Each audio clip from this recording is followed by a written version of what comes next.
Баршаңызға сәлем, сіздермен Гүлсая. Бүгін сіздерге өте дәмді, тойымды болып шығатын салаттың рецептімен бөлісемін. Бұл салатты біз баклажаннан жасаймыз. Ешқандай да етсіз, майонезсіз жасалады.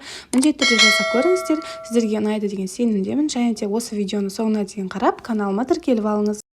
Ең алдымен баклажандарымызды жақсылап жуып, тазалап аламыз, және де екі жағын дәл видеодағыдай кесіп тастаймыз. Ортасынан бөліп, дәл видеодағыдай турап шығатын боламыз. Қатты үлкен немесе қатты майда болып кетпеуі қажет, орташа қылып турап шығамыз. Барлығын осылай ыдысымызға салып аламыз. Барлығын жақсылап турап алғаннан кейін осы баклажанның үстіне 2 ас қасық крахмалды қосатын боламыз. Одан артық көп қоспайсыздар. Барлығын жақсылап араластырып, осы ыдысымызды осылай сілкілеп видеодағыдай араластырып аламыз. Сол кезде жақсы араласатын болады. Майымызды қыздырып, орташа отта осы баклажандарды екі жағын аунатып қуырып алатын боламыз. Бұл баклажандар бізде өте тез піседі, сондықтан қарап қоюларыңызды сұраймын.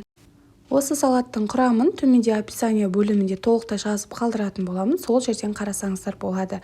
Мінекей біздің баклажандарымыз қызарды. Енді екінші жағын осылай вилканың көмегімен аударып пісіріп алатын боламыз.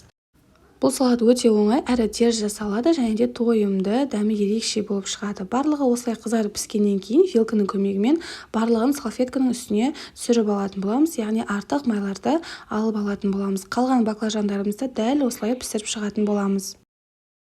Қалған баклажандарымыз қуырылып жатқан кезде біз салаттың қалған құрамын турайтын боламыз. Тәтті бұрыштарымызды жақсылап жуып, ортасын тазалап, дәл осы видеодағыдай үлкен кубиктерге кесіп шығатын боламыз. Қатты майдаламаймыз.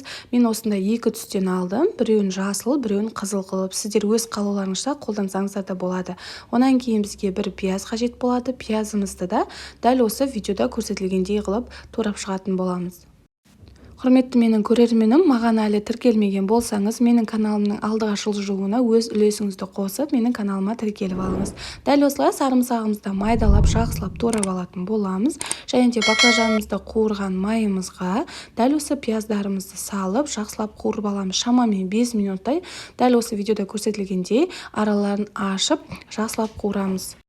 Шамамен 5 минут өткеннен кейін үстіне тәтті бұрышымызды салып, жақсылап араластырып, тағда кішкене қуыратын боламыз.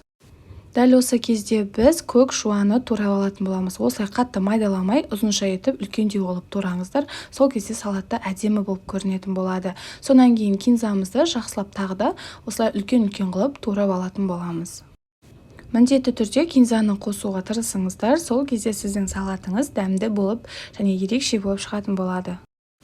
Мінекей біздің баклажандарымыздың барлығы толықтай суыды. Қараңыздар, қытырлап, осылай керемет өз формасын ұстап, әдемі болып шығады. Ендігі кезекте осы пиязымыз бен тәтті бұрыштарымыз жақсылап қуырылғаннан кейін үстіне жаңағы баклажанымызды салып, жақсылап араластырып, тағы да 5 минуттай қуыратын боламыз.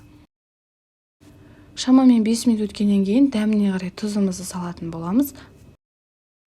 Дәл осы жерде жақсылап бір рет араластырып аламыз, және де үстіне жаңағы дайындаған кинза мен көк жуамызды салып, кішкене бір араластырып жіберетін боламыз. Қатты көп араластырудың қажеті жоқ, себебі біздің баклажандарымыз езіліп кетуі мүмкін.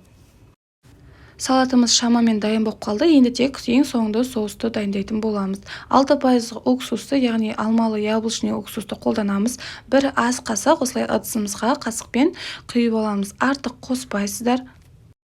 Жоғарыда айтып өткенімдей, барлығын төменде описание қалдыратын боламын. Одан кейін соя соусын 2 ас қасық қосатын боламыз. Дәл осы видеодағыдай қатты толтырмай 2 ас қасық қосамыз. Ең соңында дайындап турап алған сарымсақтарымызды қосып, жақсылап араластыратын боламыз. Осымен біздің соусымыз дайын.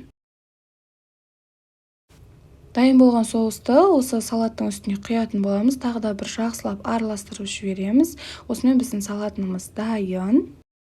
Салатымыз сәл-пәл суығаннан кейін осылай тарелкамызға әдемілеп салсаңыз жеткілікті. Өзіңізге ұнаса, бетіне кунжут себуіңізге болады. Әдемілік үшін бетіне осылай мен кунжут сеуіп шықтым. Өте әдемі және дәмді болып шықты. Егер де менің видеом ұнаса, менің каналыма тіркеліп, қоңырауша белгісін басуды ұмытпаңыздар. Сіздермен болған Гүлсая, ас болсын.